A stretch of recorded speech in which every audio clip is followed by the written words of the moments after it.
The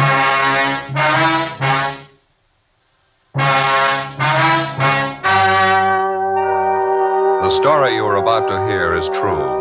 Only the names have been changed to protect the innocent. Fatima Cigarettes, best of all long cigarettes, brings you Dragnet.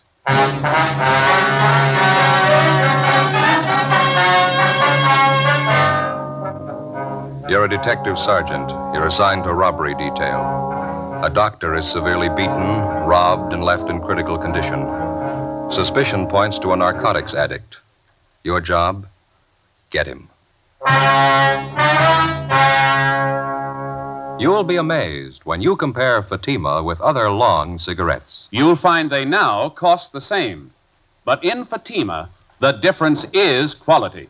You see, Fatima is the quality king-size cigarette because it contains the finest domestic and Turkish tobaccos superbly blended. And Fatima is extra mild, with a much different, much better flavor and aroma than any other long cigarette. So compare Fatima yourself. Fatimas now cost the same as other long cigarettes, but your first puff will tell you... Ah, that's different. Yes, in Fatima, the difference is quality. Ask your dealer for Fatima, the quality king-size cigarette. Best of all long cigarettes. Start enjoying Fatima tomorrow.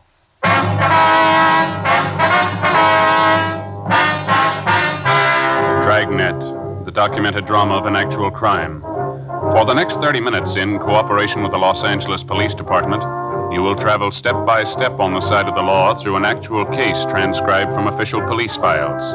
From beginning to end, from crime to punishment, Dragnet is the story of your police force in action.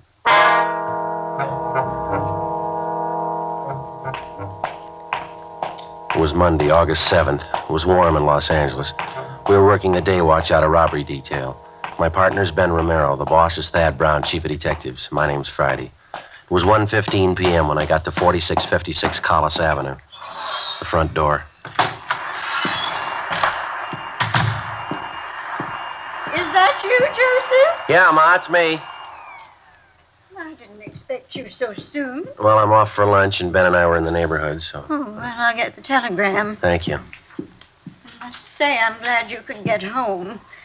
Telegrams always make me nervous. Nobody ever sends a telegram unless it's important here, so... Thank you. Yes, they do, Ma. Some people send wires to invite you to lunch or to a reception or something like that. Is that so? Sure, you just forgotten, haven't you? I've gotten them before like that. It's no way to do, anyhow. Why not?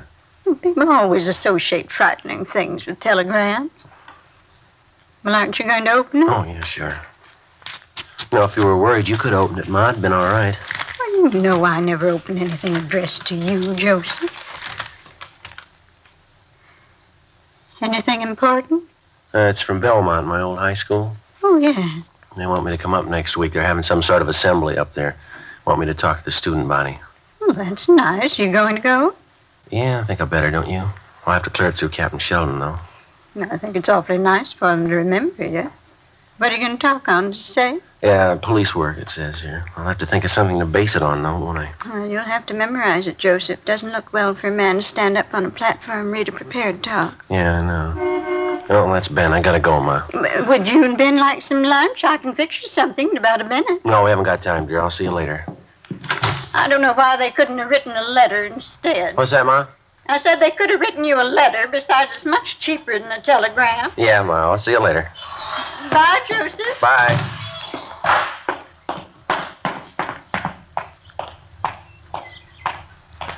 Just got a call, Joe. They want us to call the office. Oh, well, I might as well do it from the house, huh? Yeah. All right, I'll be right back. Right.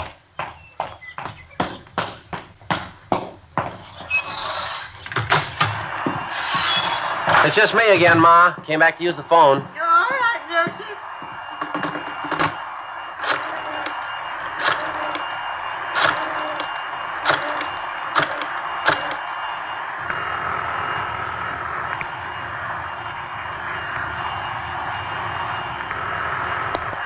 City Hall. 2511, please. 2511. Robbery, Chandler. This is Friday, Glenn. Got one for you, Joe. What? I can't hear you, Glenn. Got one for you. Wait a minute, I can't hear you. Hey, Ma, would you hold that vacuum for a minute, please? I can't hear. Oh, all right, Thank you. I'm sorry, Glenn. What'd you say again? That's right. That young kid hit again, doctor's office. Yeah? It's that same kid, only this time he got a little rough. Victim's at Georgia Street. He's still carrying that gun Did he use the gun? to beat the man with. Victim's a 55-year-old doctor. No reason for it, Joe. All right, we'll get right on it. Right, bye. Yeah, bye. Okay, Mom, all through. All right, son.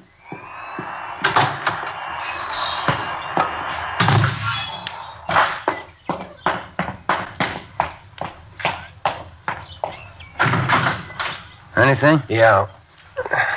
That young hype hit again. Doctor's office beat him up pretty bad. He's down at Georgia. Great combination, isn't it, Joe? What's that? Arm full of narcotics and a loaded gun.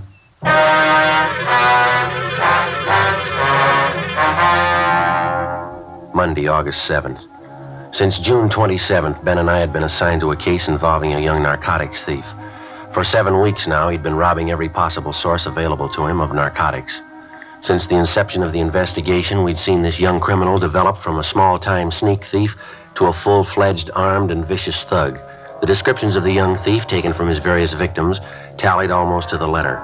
Blonde, light complexion, small stature, 5'7" to 5'10", nervous and unusually juvenile in appearance. Everything possible was being done for his quick apprehension. Hundreds of mugshots were screened and shown to victims. No identification. 3:30 p.m. We checked back in at the office. Went to see Sergeant Ed Hall, Narcotics Division. Chandler said you went over to Georgia Street to see that doctor. Yeah, that's right, Ed. Short visit. Poor guy. Pretty bad, huh? No, the guy's really a mess. Kid must have worked overtime on him. And what's his condition? Still critical when we left. They wouldn't let us stay long. We got a description. It's the same kid. Doctor's name was Gannon, huh? 55 years old. Yeah, pistol whipped him. Knocked out 7 of his teeth, fractured his jaw. Doctor was wearing glasses. They don't know if he'll see out of his right eye anymore. Well, this puts Junior in the big leagues now. Yeah, it sure does. We got out a supplementary all points on him. Here's a list of the junk that he got. It's quite a haul here. Yeah.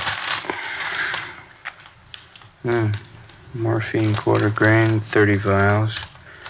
5 vials, half grain codeine. Dolphine, quarter grain, 6 vials. Yeah, you did all right. Long list here. We got that from the nurse. She was out to lunch when it happened. It's a small office out there, and the doctor closes up at noon. Nurse goes out to lunch, and he eats in the office. That's when the kid got to him. He knew when to hit, didn't he? Yeah. Our boys haven't been able to turn up a thing for you. Nobody seems to know the kid. Well, the amount of stuff he hauled out of that doctor's office, something ought to show, shouldn't it? Should, yeah, with a haul like that. You got anything at all to work on? Yeah, that car that was used on the job. Still got it staked out. Well, we just picked this up from the report counter. Yeah. Uh-huh. Car was reported stolen 2 hours after the robbery. It's a little bit of a break, huh? The report was taken out at the Wilshire station. Mrs. Irving Adams states that her husband had notified her that the car was stolen from him while he was at work today. Said he always parks it out in front on the street. We haven't checked it out yet. We figured it was a good place to start, maybe. Wait a minute. What'd you say that name was? Irving Adams. No, let me see that report. Well, this Adams is a user. He's up in county now, waiting trial. Are you sure about that? Yeah, Walker and I picked him up. I just talked to Adams up in the county jail this morning. How long's he been in? Let's see. It was last Tuesday, July 30th. The car couldn't have been stolen from Adams today if he's been in jail for a week. Well, there's one guy can figure it out for you. Adams. 4:05 p.m. We went up to the 10th floor of the county jail, the interview room. We talked to Irving Adams for an hour. He said he wanted to cooperate, but he couldn't explain his wife's action in reporting the car stolen from him. He kept repeating that he knew his wife was not involved in anything, that she was innocent of any complicity in the case of the youthful gunman. He could give us no information on anyone fitting the gunman's description. He insisted that the entire matter was a mistake and that his wife could clear everything up if we'd just talk to her. 5:20 p.m. Ben and I drove out to 239 West 92nd Street, the Adams residence. It was a small white bungalow trimmed in red. The front lawn needed cutting and care. There were 4 bottles of soured milk on the front porch, along with several old newspapers. The front blinds were down, and although it was still early, the front porch light was burning. The other homes in the neighborhood appeared to be neat and well kept. The screen door was ajar and supported by one rusty hinge. 5:21 p.m. Looks like nobody's home. Well, let's give it a try, huh? Give me a minute, I'll cover the back. Right.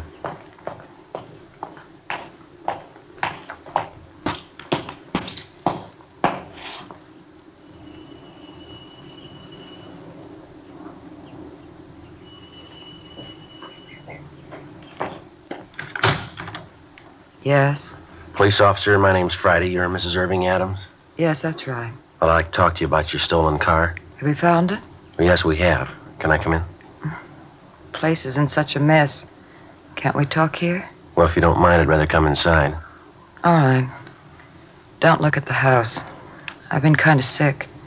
Haven't felt much like cleaning up. All right. You alone here, are you? Right now, my husband's at work. Mm-hmm. Mind if I go through the house? You mean search it? You got a warrant? No, I just want to go to the back door. What for? Well, my partner's around back there. This the way to the back door here? That's right. This it? It's locked. Keys in the door. All right. Hey, Ben? Yeah, everything all right? Yeah, fine. Is he a police officer, too? Yeah, that's right. This all there is to the house here? What do you mean? Well, just these 3 rooms here. Yes, that's all. I thought you said you were alone here. I am. Now, who's that woman lying down in the other room? That's Catherine. I didn't want you bothering her. She's been sick, too. She sleeps most of the time. I just forgot about her. Mm-hmm. Anybody else around? No, nobody. No, I mean anybody sick or otherwise. Anyone besides you and this girl in there? Well, you've been in every room in the house except the bathroom. Mm-hmm. This it here? Yes.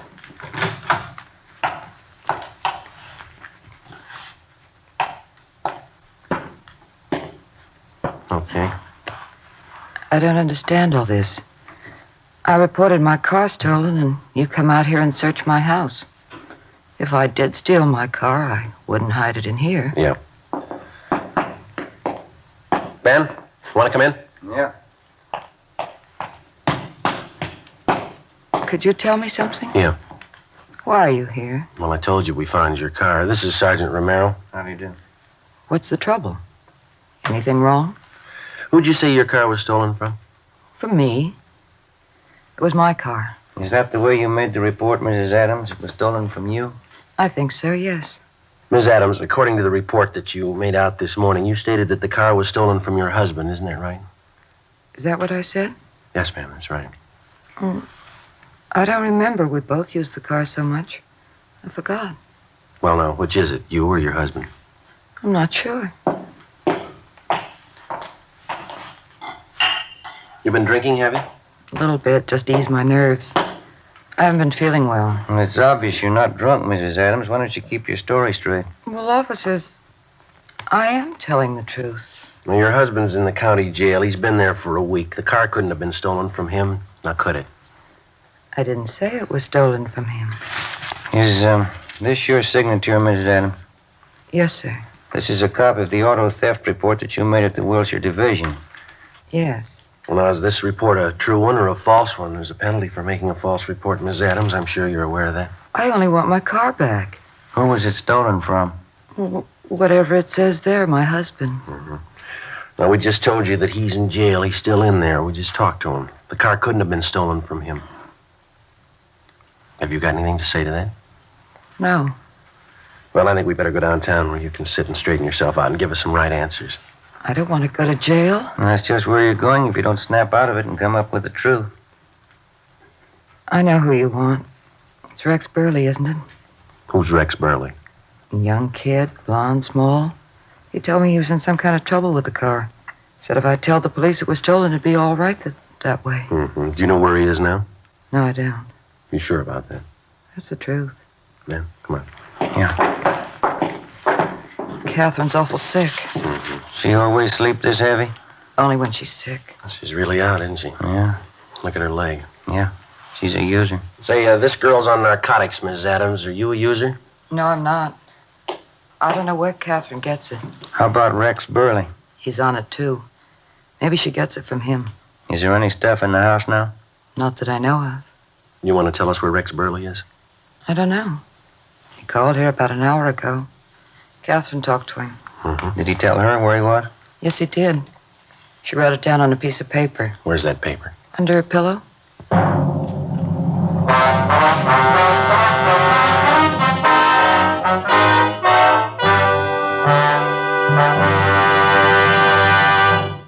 You are listening to Dragnet. From beginning to end, Dragnet is the authentic story of your police force in action.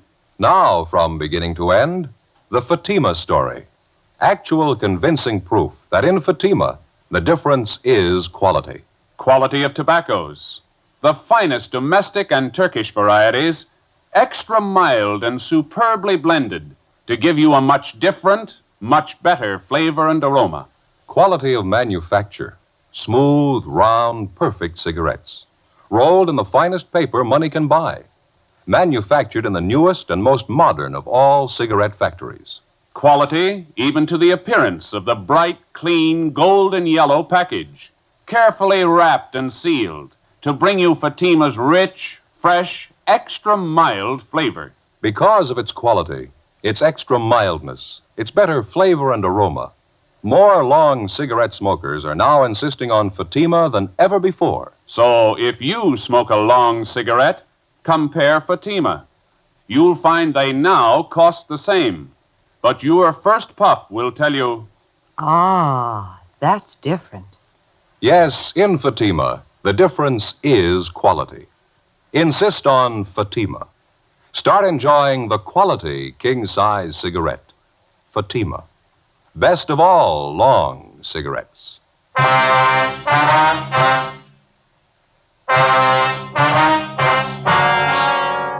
Monday, August 7th, 6:30 p.m. The young girl who was identified as Catherine Dorrance was awakened, and she produced Rex Burley's address.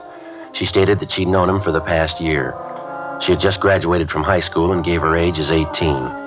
In talking further with both Iris Adams and Catherine Dorrance, we found that the description of Rex Burley checked out with that given us from the suspect's victims.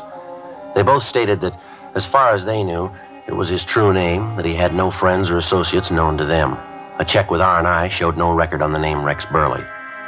At 6:37 p.m., Sergeants Hall and Walker from Narcotics Division arrived and continued the investigation of the two female suspects. A stakeout was placed on the house at 239 West 92nd Street. The address we got from Catherine Dorrance was a hotel on Washington Boulevard. We drove out and checked with the clerk. We asked if he had anyone registered under the name of Rex Burley, and he told us no. We gave him Burley's description. He said that a young man similar to that had registered and was in room 210. We got a pass key from the clerk. We walked up to the second floor.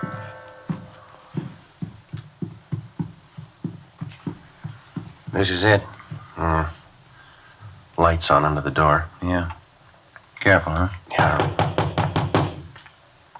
Who is it? Open up. We want to talk to you. What about? Is the key in the door? Yeah, pass key's no good. All right, come on. Open up. Police officers. Isn't gonna open. All right. Let's hit it. All right, again. Once more. Yep. Windows open. Up the fire escape, Joe. Police officers, hold it up! Watch it. You all right? Yeah. All right, come on. Let's go. All right, hold it up there. He doesn't want to stop. He's over the side, under the roof. All right, come on. All right, easy. See him? No, it's pretty dark. All right, come on. Easy now. All right, easy. Over there on that side. Can you see him? No, it's too dark. Watch that skyline. He's over there in that corner. See him? Yeah, now he's gone. Must have ducked back down. Well, he's in that corner. All right, let's take him. Now keep down. You circle around from that side. I'll go around this way. Right. Be careful. Keep down.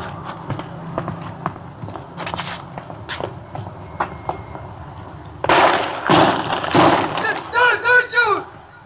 Don't you! I quit! Please don't you! All right, throw that gun out. Get your hands in the air.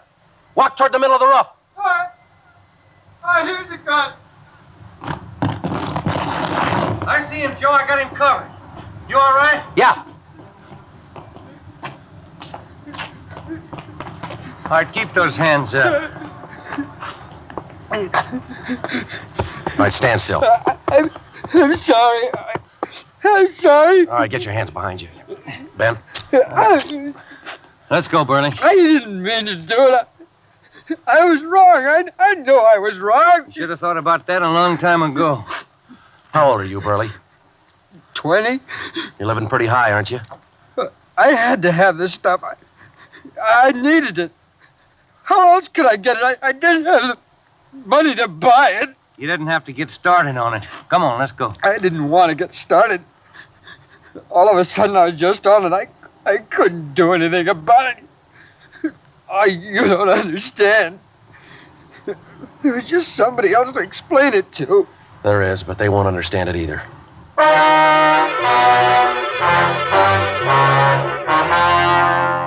Monday, August 7th, 8:40 p.m. Rex Burley was taken downtown to the robbery division for further interrogation. He told us that he was in his senior year in high school when he got started on narcotics. He kept repeating that he didn't mean to get started. He readily admitted his participation in 6 narcotics robberies. He told us that he got Catherine Dorrance, his 18-year-old girlfriend, started on dope. Gene Bechtel took his statement and a complete report was made. A partial recovery of the stolen narcotics was made from his hotel room. The remainder had been found at Irving Adams' residence on 92nd Street. Both female suspects, Iris Adams and Catherine Dorrance, were filed on for violation of the State Narcotics Act. A show-up was scheduled for August 8th to allow a positive identification from Rex Burley's victims. We received word from Georgia Street that Dr. Gannon's condition was improved. The suspect was transported to the main jail where he was booked. It was 10:38 p.m. when I got to 1456 Collis Avenue, the front door.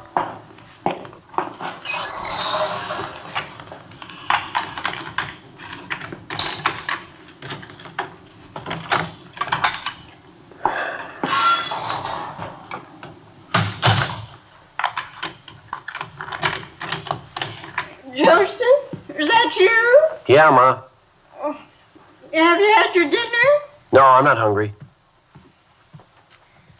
We'll have to eat. I'll fix you something. Oh, I'm kind of tired. I just like to sit down for a minute. All right. There's the evening paper. Oh, thank you. Well, what'd you do to the sleeve of your coat? Oh, where? Oh, guess I must have ripped it, huh? You slip it off, I'll mend it after I fix you some dinner. Well, why don't you sit down and work on it now if you want to? I've got something I'd kind of like to go over with you. All right. You remember that telegram from Belmont this morning? Yeah, your old high school. Mm-hmm. Well, I think I got an idea for a speech, maybe. Just made a few notes here. Wrote down some of it. You think you feel like listening to it? See if it's okay? All right.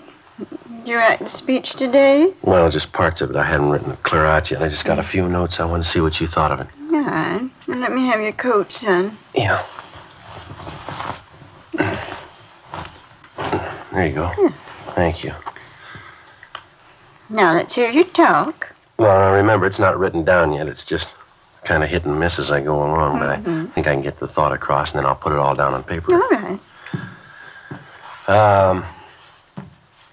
Mr. Fisher, that's the principal up there, you know. Yes. Mr. Fisher, members of the faculty and students. I'd like to tell you about a young boy who started out in high school and ended up on the roof of a downtown hotel dodging police bullets. I'd like to tell you about his girlfriend, 18 years old and a dope addict. This young fella started out on narcotics in search of a new thrill, something new that he hadn't experienced in his young life. He was still in high school when a group of the more high-living youngsters used to congregate at the local malt shop. Well, that's not so good, is it? No. Well, maybe it sounds better this way. There was a malt shop on the corner where some of the youngsters used to get together after school. Kind of a place where, if you had the right connections, and our young boy and girl did, you could get a drink of liquor in the back room. Well, the high school faculty knows all about this local malt shop, and they inform the authorities, and pressure is brought to bear. But the man who operates the place is clever, if you can call the operations of a man like this clever. He knows how to cover up, how to keep the front room legitimate and the back room a spawning place for juvenile delinquency. And the students don't help much. There seems to be something during the formation of a juvenile mind that when his teachers or his parents catch him doing wrong or they try to tell him it's bad, he prides himself in seeing how long he can get away with it undercover. Seems to be the stylish thing to do, to outwit your parents and teachers. As the youngsters grow older, they invariably find out how infantile and stupid this is, but sometimes it's too late. Does that sound kind of stuffy, Ma? What do you think? Sounds like the truth. Let me hear the rest of it. Well, you know how kids are. Sometimes they resent it if they think you're lecturing them. Maybe if they could have been with Ben and I tonight, it might make a difference. Well, I don't want to make this too long, Ma. I think maybe I ought to finish up something like this. From this malt shop on the corner in that back room, our young boy gets a good shove down the road of self-degradation. He has the right connections, and it isn't too long before he graduates the liquor in the back room for something he thinks it's far better, narcotics. He's heard that, unlike liquor, you can't smell it on his breath, and he's a real veteran now. He has hangovers. He's heard that narcotics doesn't leave you with a hangover. So it doesn't take too long before, in police parlance, he's hooked. Living in this day and age, he thought that they taught him well in his economics and civics classes. He thought he knew what post-war inflation was all about. He didn't have the vaguest notion of the cost of his daily supply of narcotics once he was hooked on it. He found that before long he had to have his daily dosage. In no time at all, he found that it was all he could do to get by on $30 a day. That's what it cost, Ma. $30 each and every day, or he became violently ill, so sick that he couldn't seem to function properly. Well, in order to maintain his daily needs, he got a gun, and he robbed, and he beat people, and he stole. He shared with his girlfriend, and he dragged her down with him. He ended up on the roof of a hotel trying to shoot his way out. Well, the boy was 20 years old. His girlfriend was 18. 2 years ago, they both sat out there in a high school auditorium during an assembly. He went a long way, didn't he, in his 2 years out of high school? He was taken into custody on the night of August 7th. He was crying when we put the handcuffs on him. He was crying when we left him in his cell at the county jail. I guess he's still crying. Now, what do you think, Ma? That's just rough. I haven't... Will they believe it? You think it'll do any good? Well, I don't know, Ma. It's up to them.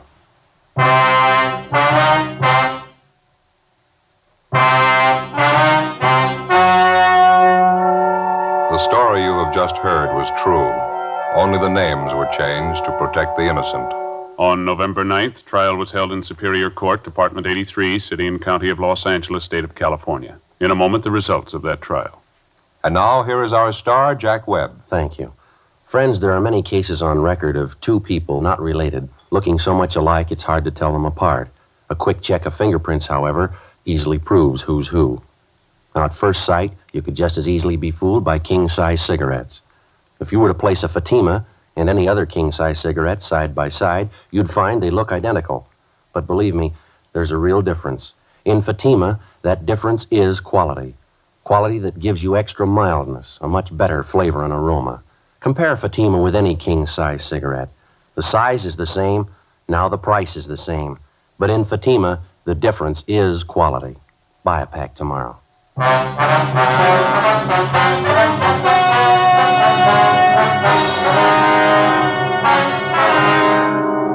Rex Martin Burley was found guilty of 3 counts of robbery in the first degree and was sentenced to the state penitentiary where he is now serving his term. First-degree robbery is punishable by imprisonment from 5 years to life. The Federal Civil Defense Administration will send you an air raid instruction sheet if you will write the Superintendent of Documents, Washington, D.C., enclosing 5 cents in coin or stamps. You have just heard Dragnet, a series of authentic cases from official files. Technical advice comes from the Office of Chief of Police W.H. Parker, Los Angeles Police Department. Fatima Cigarettes, best of all long cigarettes, has brought you Dragnet, portions transcribed from Los Angeles. Stay tuned for Counter Spy, next over many NBC stations.